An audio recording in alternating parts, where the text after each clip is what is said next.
자료가 많으니까 자료당 3분 이내로 짧게 발표해 주시고요. 먼저 최창기 의원 패시브 전략입니다. 예, 코스피 200 정기 변경과 코스닥 150 정기 변경 관련된 보고서 작성했고요. 최근에 리퀘스트가 굉장히 많은 편이어서 좀 부랴부랴 작성을 했습니다. 코스피 200부터 말씀드릴게요. 코스피 200은 딱 하나만 기억하시면 되는데 예전에는 코스피 200 정기 변경이 한 번이었습니다. 6월. 근데 이번에는 두 번으로 늘어났습니다. 6월, 12월. 그렇기 때문에 최근에 상장한 종목들도 상장 기간이 6개월 정도만 된다면 들어갈 수 있습니다. 그래서 여기에 해당되는 종목으로는 코스닥에서 코스피로 넘어온 놈들, 그리고 최근에 신규 상장한 종목들, 이런 종목들이 이번에 코스피 100에 들어갈 수 있다라고 생각하시면 되고요. 가장 많이 여쭤보시는 종목이 한진칼. 예, 가장 많이 여쭤보시고요. 아무래도 한진칼은 최근에 기업 지배구조 이슈 때문에 많이 올랐기 때문에 가장 시총 비중도 큰 종목이고요. 그렇기 때문에 임팩트도 가장 세다라고 생각하시면 됩니다. 두 번째로 많이 여쭤보시는 종목이 포스코케미칼입니다.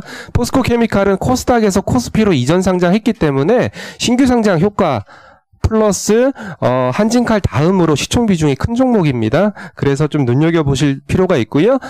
마찬가지 개념으로 W게임즈도 코스닥에서 코스피로 이전 상장했기 때문에 W게임즈도 보시면 될 것 같습니다. 마지막으로 눈여겨볼 종목은 지누스입니다. 제가 6월과 12월 두 번으로 바뀌었다라고 말씀드렸는데요. 지누스 같은 경우에는 예전 기준에 따른다면 내년 정기 변경이나 편입될 수 있었던 종목인데 6월, 12월 두 번으로 바뀌었기 때문에 거기에 수혜를 받았다라고 생각하시면 됩니다. 나눠드린 자료 4페이지에 관련된 종목이랑 종목 비중 정리했으니까 보시면 되고요. 코스닥 150도 하나만 기억하시면 됩니다. 코스닥 150은 뭘 기억하시면 되냐면 코스닥은 기술주, 비기술주 나눠가지고 그 종목 선정을 했었거든요. 근데 그러다 보니까 기술주 중에서 BT, 바이오 쪽이 너무 많이 들어가서 이걸 좀 해소하겠다라고 해서 이번에는 기술주, 비기술주 나누지 않고 그냥 섹터별로 나눴습니다. 그래서 긱스 11개 섹터 기준으로 코스닥을 정리를 한 다음에 그 다음에 정리했기 때문에 새롭게 보셔야 될 게 뭐냐 하면은 금융 섹터입니다. 여태까지는 기술주, 비기술주로 나누기 때문에 금융 섹터가 들어갈 수가 없었거든요. 근데 이번에는 업종으로 나눴기 때문에 금융주가 들어갈 수 있게 됐고요. 금융주에 해당되는 4개 종목이 있는데 이런 종목들 중심으로 보시면 좋을 것 같습니다. 아직 액티브 쪽에서는 이 정기 변경 효과를 노리고 많이 들어오지 않은 것 같아요. 왜냐하면 3월달, 4월달에 주가가 한번 크게 급락하고 반등하는 과정에서 펀드 쪽에서 여유가 없었기 때문에 아직 그 정기 변경을 노리고 들어온 자금은 많지가 않다. 따라서 5월 말까지는 정기 변경 때 들어가는 종목 롱치고 빠지는 종목 숏치는 전통적인 롱숏 전략으로 접근해도 충분히 수익을 낼 수 있다라는 게 이번 보고서의 요지입니다. 이상입니다. 예, 다음 매크로 분석 말씀을 드리면은 어제 우리나라 GDP 1분기 마이너스 1.4% 전분기로 나왔고요. 주로 이제 민간 소비 부진이 나온 거고요. 2분기 같은 경우는 이제 그 해외 관광객 안 들어오는 데다가 수출까지 가세하면은 2분기 성장률이 더 떨어질 것 같습니다. 그리고 3분기 이제 글로벌리 반등을 예상하는데 향후 전망 경로는 2분기에 GDP 성장률 더 떨어지고 3분기 반등 나왔다가 4분기엔 다시 3분기보다는 떨어질 거로 생각이 됩니다. 그 주된 이유가 기본적으로 지금 정책 개입이 들어가는데 현금 지급 이런 게 들어갔을 때 이게 고용을 살리는데 시간이 걸릴 거거든요. 그래서 아마 4분기가 글로벌리 매크로 상황이 지금 들어간 정책 투입의 효과는 2분기, 3분기에 이제 힘을 쓰고 그다음 4분기에는 이제 고용이 돌아와야 되는데 사실 그 구조적으로 지금 오프라인 서비스가 망가졌기 때문에 고용 회복이 쉽지 않을 것 같다. 그래서 궤적은 2분기 하락, 3분기 반등, 4분기에 다소 둔화 이런 식으로 생각하고 있습니다. 예, 매크로 말씀드렸고요. 그다음에 이제 그 주간 투자 전략 말씀해 주세요. 네, 주식시장 프리뷰 대신 발표드리겠습니다. 다음 주 코스피의 주간 예상 밴드는 1850에서 1950포인트를 전망합니다. 주가의 상승 요인으로는 각국의 정책 공조, 그리고 주가의 하락 요인은 미국의 실물 지표 약화, 그리고 유가 하락 가능성을 들 수 있겠습니다. 다음 주의 주요 이벤트로는 주요 선진국들의 통화정책 회의가 예정되어 있다는 것입니다. 특히 연준이 이번에 FOMC에서 지금 연준의 자산 규모 규모가 6조 달러를 크게 상회를 하고 있는데 이 연준의 이 자산 규모 관련돼서 어느 정도 언급이 있지 않겠는가 그렇게 예상할 수 있겠습니다. 현재 연준의 국채와 MBS의 1일 매입 규모는 처음에 750달러와 500억 달러에서 시작을 했습니다만 현재 합쳐서 250억 달러로 빠르게 줄고 있는 상황입니다. 다음 주 주요 이벤트로는 미국과 유럽의 코로나19 행동 완화가 될 수 있겠는데요. 미국은 5월 1일부터 행동 완화에 지금 락다운 해제에 단계적으로 들어갈 가능성이 당초에 있었습니다. 이에 따라서 주식시장 같은 경우에서도 이 미국과 유럽의 이 리오픈한 이후에 일부 확진자 수 추이가 시장의 키팩터가 될 가능성이 어느 정도 있었습니다. 그런데 트럼프 대통령이 아침에 있었던 기자회견에서 아마 이런 것들이 속도를 좀 늦춰줄 가능성도 언급을 했기 때문에 거기에 대해서 좀 더 지켜볼 필요가 있을 것 같습니다.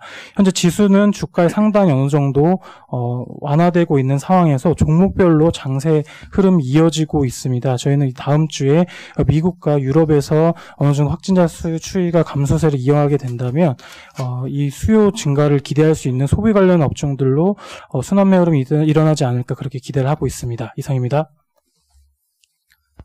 예, 바로 그냥 어제 미국 시장에서 논란이 되었던 렘데시비르 임상 논란 좀 말씀 좀 하시죠.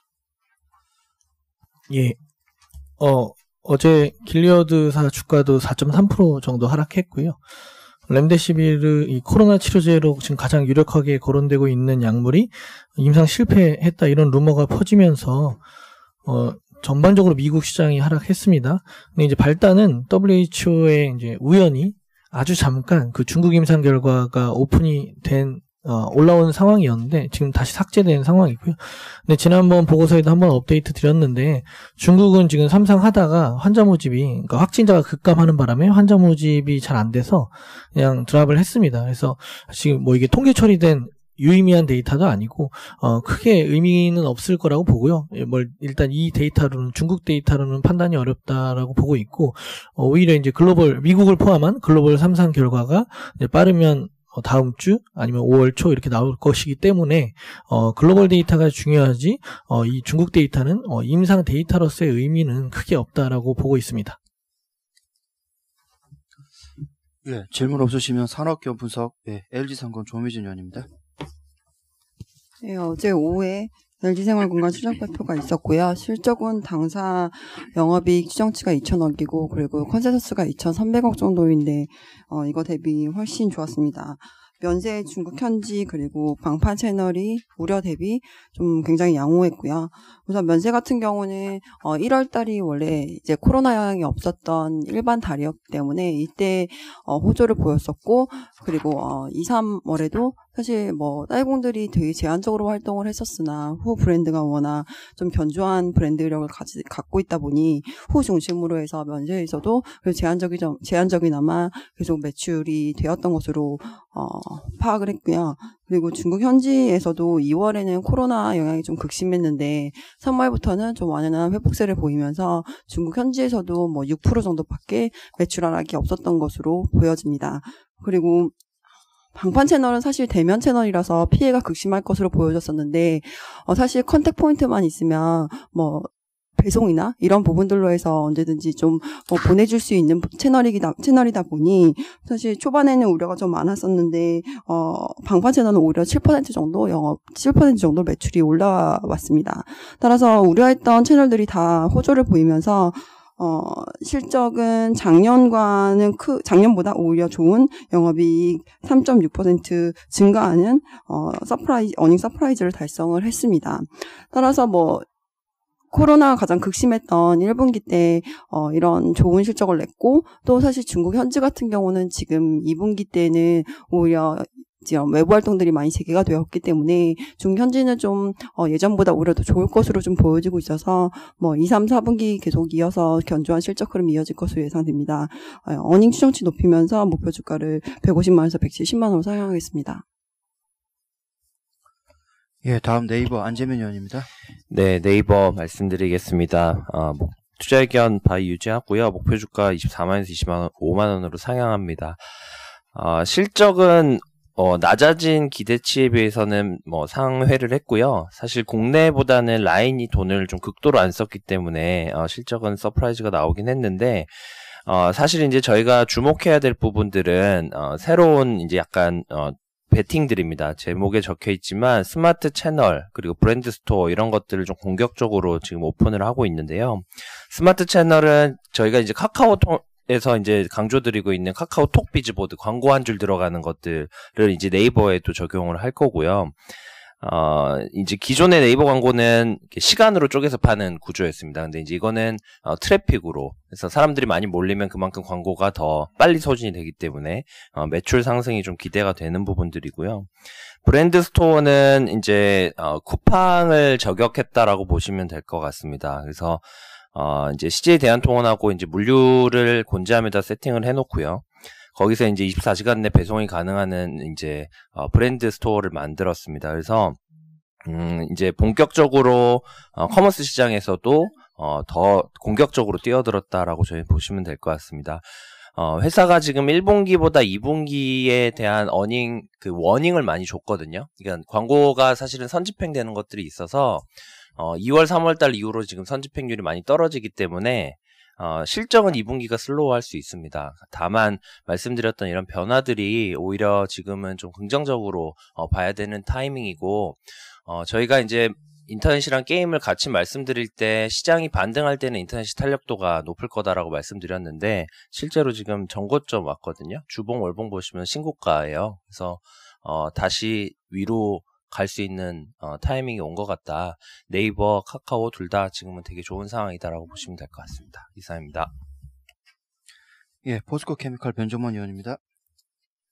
네, 포스코 케미칼은 어제 실적은 별로 안 좋았어요. 네, 컨센 대비 한 25% 영업이 하회했고, 저희 추정치랑은 크게 차이는 안 났는데, 2분기까지도 실적은 그렇게 1분기 수준은 그렇게 다르지 않을 거로 보입니다. 유가 하락에 따른 영향도 있었고, 역시 이제 자회사 PMC텍도 적자폭은 줄었지만 적자가 지속됐고요. 양극재 쪽에서도 소재죠. 메탈 가격들이 빠지면서 재고자산 평가 손실도 발생을 했습니다.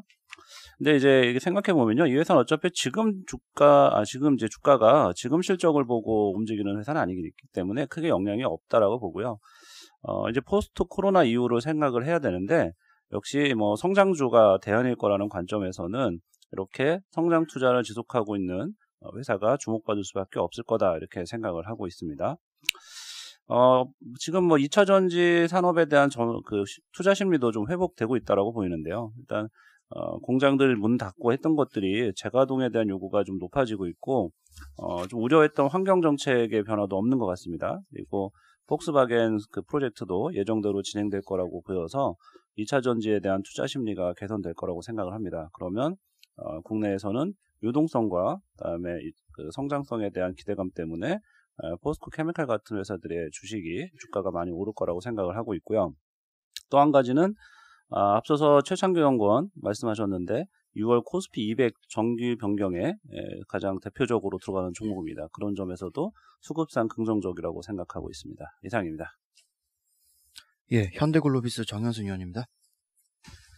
네, 현대글로비스 투자 의견 바에 유지하자 목표 주가는 실적 하향 조정해서 목표가를 15만 원으로 하향 조정했습니다. 일단 2, 3분기 실적이 그림이 그려지지 않기 때문에 연간 영업이익을 보수적으로 23% 정도 하향했습니다.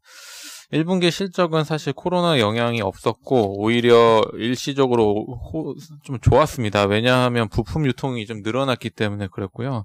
다만 이제 2분기부터 알 수 없는 국면에 좀 진입했다라고 생각하고 있습니다. 근데 조금 긍정적인 부분들은 크게 좀 두 가지가 될 것 같습니다. 첫 번째로는 2.2조 원 정도의 현금성 자산을 좀 보유하고 있고요. 다른 운송기업이나 아니면 다른 자동차 해상 운송기업과 달리 고정비 비중이 가장 낮은 회사 중에 하나입니다. 게다가 또 운용선대도 다른 회사들은 90%가 자가 보유 선박인 반면에 이 회사는 70% 수준밖에 안 돼서 오히려 지금 수요 하락기에는 배를 반납하면서 좀 그 고정비를 줄일 수 있는 탄력적으로 선박 운영이 좀 가능합니다. 결론적으로 이 회사가 가장 버틸 여력이 충분한 회사고요. 다른 자동차 물류 회사들은 최근에 배를 해체하거나 아니면 배를 팔거나 이런 상황이긴 한데 글로비스는 오히려 좀 더 이렇게 유연하게 좀 대응할 수 있다는 점에서 저는 충분한 체력을 가지고 있고 그냥 기다리면 될 수 있지 않을까. 지금 PBR 0.7배까지 떨어졌기 때문에 점진적으로 수요가 회복된다라고 하면 PBR 평균 1.1배까지는 회복될 수 있지 않을까 이렇게 좀 판단해서 여전히 긍정적으로 판단하고 있습니다. 이상입니다. 예, MNBM 빠졌는데 LG 상사 포함해서 3개 기업 김동영 의원입니다. 예, 삼성 SDS부터 말씀드리겠습니다. 바이 투자 의견 21만 원 유지하고요. 실적은 저희 프리뷰 드렸던 것보다는 살짝 잘 나왔습니다. 컨센보다 낮은 거는 뭐 컨센이 안 낮춰졌기 때문에 크게 의미는 없고요. 특이점은 벌써 7년 전인데 그 삼성 네트워크스 합병했을 때 영업권 관련해서 법인세 그 행정소송이 있었어요. 근데 이게 1심 패소가 되면서 1,600억 일시적으로 반영을 해서 순손실이 나왔는데 이거는 뭐 재판 진행을 계속 봐야 될 것 같습니다. IT 서비스는 일부 프로젝트 매출 지연이 있었고요. 물류는 아직까지는 코로나19 영향이 반영이 되지는 않은 것 같습니다. 2분기서부터는 조금 더 이제 빠질 수 있을 것 같고요. 궁극적으로는 이 IT 서비스 매출의 대부분을 차지하는 IT 아웃소싱 쪽이 견조하게 가고 있고 지금 순연금 4조 원 보유하고 있고 코로나19 이후에 클라우드 수요 확대라든가 언택트 업무 활성화 같은 디지털 전환 가속화가 기대가 되고 있습니다. 그 일시적인 그 법인세 비용 반영해서 올해 PER 20배인데요. 지금 피어들은 18배 정도이고요. 일시적인 요 법인세를 제외하면 대략 한 15배, 16배 정도거든요. 그러니까 2만 원 밑에서는 20만 원 밑에서는 계속 매수 의견 유지를 하고요. 다음 포스코 인터내셔널입니다. 홀드 의견이고요. 유지하고요. 17,000원으로 목표주가 하향했습니다.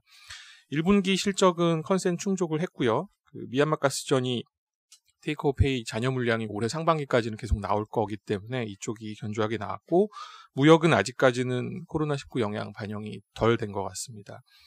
그 4월 초에 그 미얀마 가스전 추가로 6,600억 입방피트 그 가스층 발견했다라는 공시가 있었고요. 요거는 이제 내년 정도에 추가 평가 시추한 다음에 2027년 전후에 생산이 개시될 겁니다. 지금 생산하고 있는 거에 대략 한 15% 정도가 더해진다라고 보시면 되겠고요. 그럼에도 불구하고 유가가 폭락한 게 영향을 더 많이 미칠 겁니다. 가스 판매 가격이 직전 4개 분기 평균 유가에 연동해서 움직이기 때문에 안 그래도 이제 테이크오페이 물량이 올해 이제 빠지기 시작하면 요거하고 맞물려서 올해는 미얀마 가스전 영업이익이 한 20% 초반, 내년에는 20% 중후반 정도 추가로 더 빠질 것이 있기 때문에 유가 반등 없이는 포스코 인터내셔널 투자 심리가 이렇게 크게 개선되기는 쉽지 않다라고 보고 있습니다. 마지막으로 LG 상사이고요. 역시 홀드 의견 유지하고 14,900원 하향했습니다. 실적은 잘 나왔고요. 여기에다가 북경 트윈타워 보유 지분 매각한 처분 이익이 들어왔기 때문에 세전순이익 상당히 강세를 보였습니다. 아까 글로비스 때도 들으셨겠지만 물류 쪽은 오히려 좀 잘 나왔습니다. 이게 일시적으로 코로나19 때문에 그 긴급 물량들을 항공으로 띄우면서 이게 플러스가 된 거고요. 2분기 이후에는 물동량 자체가 줄어들 거기 때문에 이런 수혜는 더 이상 나오지 않을 것 같습니다. 지금 아시다시피 1,000억 원 규모의 자사주 매입을 하고 있습니다. 뭐 시가총액의 20% 정도 되는 금액을 연말까지 사는 거고요. 이런 부분은 긍정적으로 볼 수 있는데 그 사업 구조 자체가 트레이딩, 물류, 에너지에 집중되다 보니까 코로나19 영향을 피해가기는 어려울 것 같고요. 석탄 가격이 또 여전히 계속 지지부진한 상황이기 때문에 반등 없이는 투자 심리 개선 쉽지 않을 걸로 보고 있습니다. 이상입니다. 예, 현대차 조수영 의원입니다. 네, 현대자동차 말씀드리겠습니다. 지금 1분기 실적이 우려했던 것보다는 잘 나왔고요. 지금 영업이익이 8,638억 원 나왔고요. 그다음에 앱티브 JV 설립 관련된 원오프성 이익 1,000억 제외하더라도 대략 한 영업이익이 7,500억 정도가 나왔으니까 우려했던 것보다는 괜찮았고요. 가장 큰 이유는 한 3가지 정도인데 환율 효과, 그다음에 제품 믹스, GB80이라든가 아니면 팰리세이드 같은 제품 믹스 개선 효과들, 그리고 이제 가장 큰 게 컨센서스랑 차이가 가장 많이 난 게 매출에서 차이가 많이 났는데요. 그 3월 말부터 생산은 이제 글로벌 생산은 문제가 생겼는데 그 재고를 팔면서 재고를 실현했기 때문에 이 재고 실현 효과가 지금 매출에 좀 많이 반영된 걸로 지금 보여집니다. 그래서 우려했던 것보다 숫자는 잘 나왔고요. 근데 이제 문제는 2분기에는 지금 이야기했던 것들이 대부분 다 반대가 되고 글로벌 락다운 효과들이 지금 본격화되기 때문에 이제 2분기는 뭐 영업 적자도 기록할 수 있는 상황이라고 보여지고요. 다만 이제 2분기를 손익분기점 수준으로 본 거는 지금 내수 쪽에서의 어떤 출고들을 뭐 극대화시키고 있기 때문에 내수 쪽이 어느 정도 버프 역할을 할 수 있을 거라고 봅니다. 그래서 2분기는 BEP 수준까지 좀 떨어질 거라고 보고 있고요. 근데 지금 전체적으로 보면 2분기가 어쨌든 가장 저점은 지날 걸로 보이고 있고요. 뭐 2분기가 안 좋은 거는 시장에서 어느 정도 인지하고 있는 부분이기 때문에 뭐 2분기 실적이 주가에 미친 영향은 좀 제한적일 것 같고요. 향후에 이제 락다운이 해제되고 회복되는 그런 그림들에 따라서 이제 주가는 움직일 거라고 생각을 하고요. 지금 뭐 2분기 실적이 안 좋다라고 해도 제품 경쟁력이라든가 뭐 믹스 이런 부분에서의 긍정적인 요인들은 있기 때문에 코로나19 이후에는 영업이익이 좀 본격화될 수 있는 그림들이 만들어질 수 있다라고 생각하고 있습니다. 이상입니다. 예, 다음 도윤 의원 SK 하이닉스랑 램서치 같이 발표해 주세요.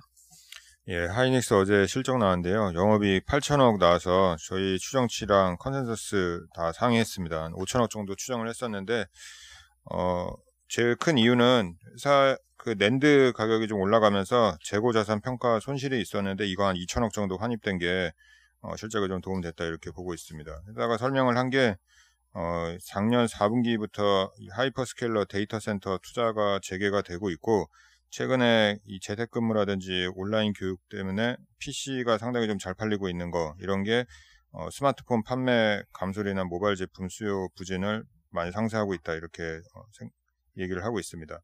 저희 이제 2분기 추정 영업이익이 1.5조 원인데 컨센이 한 1.2에서 3 정도 되니까 이거 좀 많이 상회할 것 같고요. 최근에 이제 상황을 보면 그 여전히 데이터 센터는 양호합니다. 그 2분기에 데이터 센터랑 서버 디램 가격이 한 20% 이상 올라갈 것 같고요. PC 디램도 한 10% 그리고 모바일이 한 플랫 정도 돼서 합쳐서 디램이 한 10% 가격 상승 있을 것 같고 낸드도 최근에 이제 SSD 괜찮으니까 한 9% 정도 가격 상승이 가능하지 않을까 그렇게 생각이 듭니다. 저희가 이제 하반기를 보고 있는 게 하반기에는 데이터 센터 투자가 좀 둔화되지 않을까 이렇게 생각을 하고 있고요.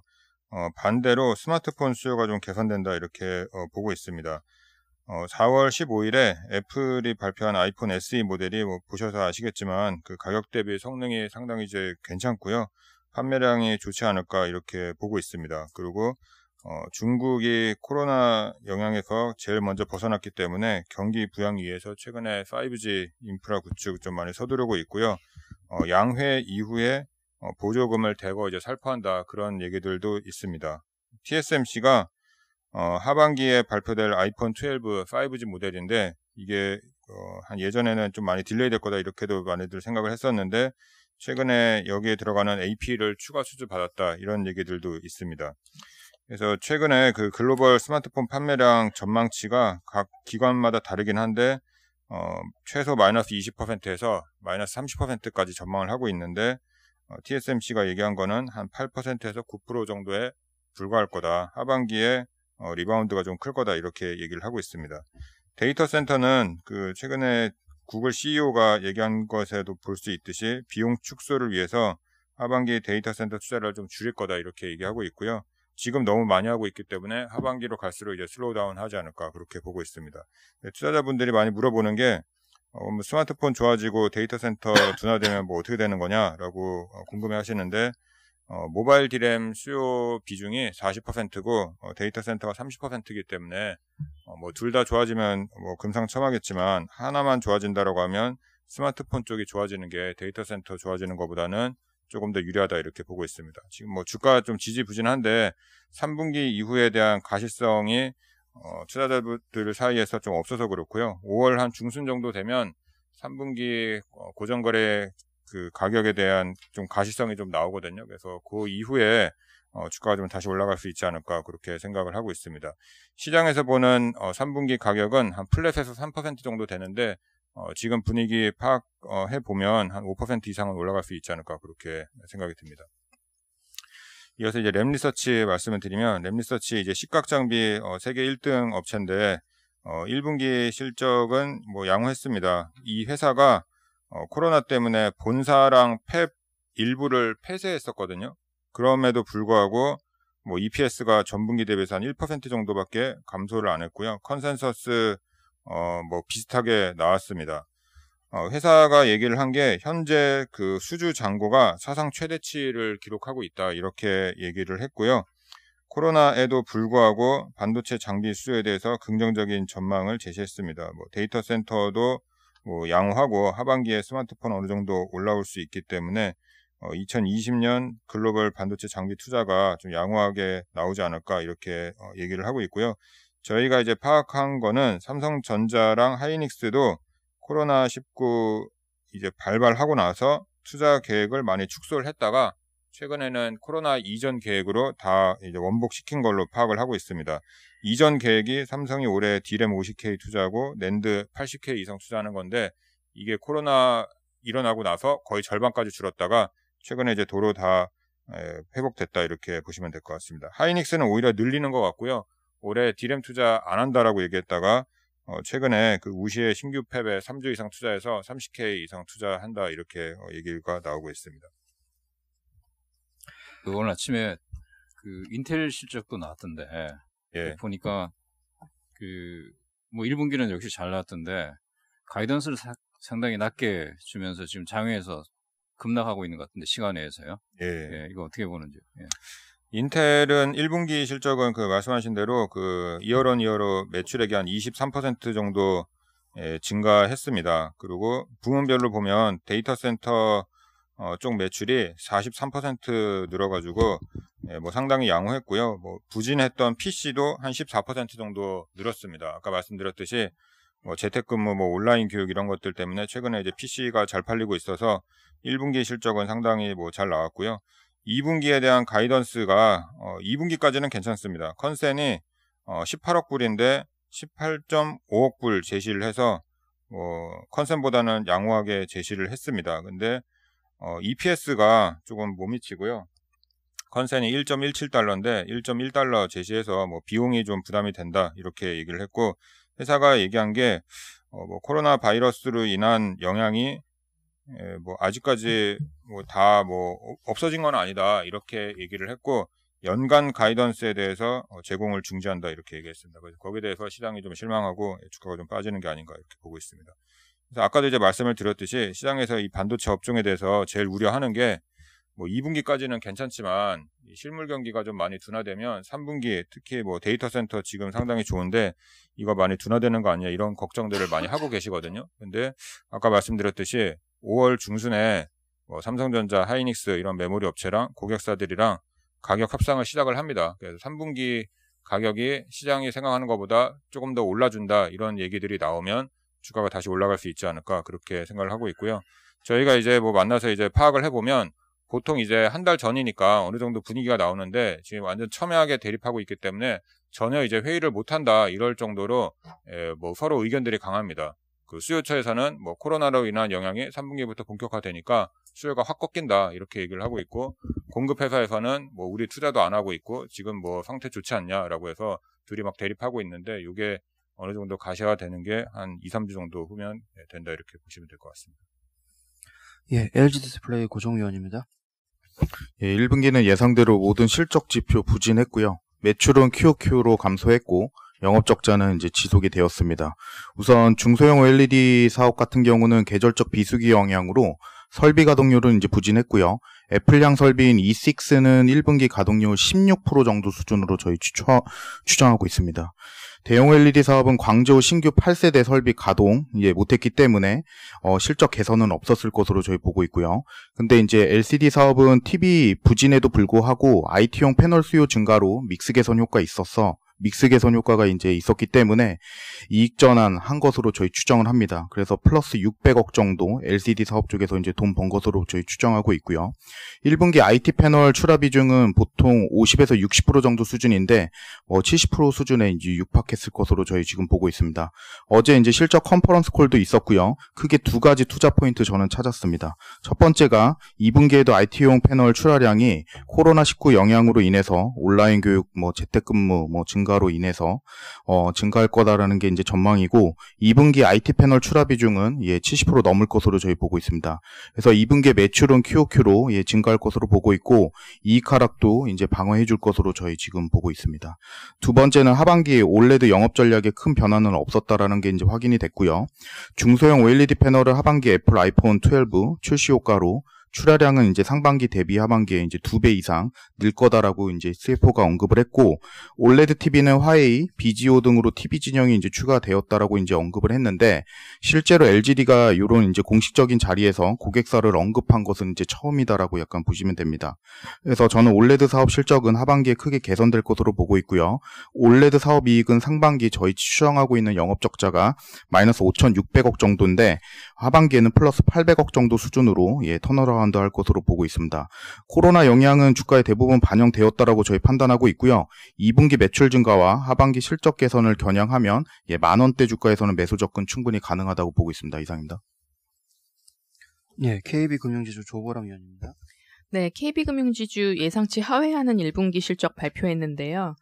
주 요인으로는 금융시장 변동성 확대로 인한 유가증권 평가 손실 및 이 증권 쪽 운용 손실 등 기타 영업 손실 발생 때문이었습니다.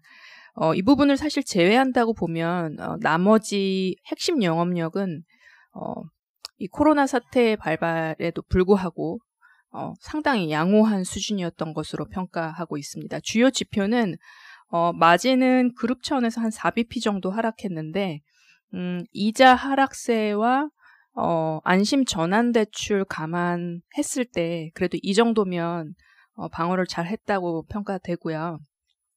비용 관리 양호했고 대손 비용률은 지금 현재 상황을 고려했을 때 상승할 수밖에 없었던 상황이라고 판단됩니다. 컨퍼런스 콜의 경영진 주요 메시지를 간략하게 요약해 보면 첫째로는 최근 다 아시다시피 이 정책 자금 지원 대출 수요가 있고요. 그리고 확대된 기업 자금 수요를 감안했을 때 경영진 입장에서는 연간 대출 성장 가이던스를 당초 한 4% 정도에서 좀 높여서 5, 6%로 본다고 공유했고요. 두 번째로는 현재 금리 환경 감안 시 스프레드 확대는 힘들 것이다. 저희 다 아는 얘기죠. 그래서 마진은 오르기는 힘들 것이다라는 아웃룩이고요. 대출 포트폴리오를 이 선제적 그리고 보수적으로 지금 많이 정리 중에 있다고 합니다. 그래서 크레딧 코스트는 25bp 수준에서 관리 가능하다고 하고요. 단기 순이익 목표를 3조 원 이상 유지하겠다고 발표했는데 저희 예상치 한 2.8조고요. 좀 다소 어그레시브해 보이는 것으로 판단됩니다.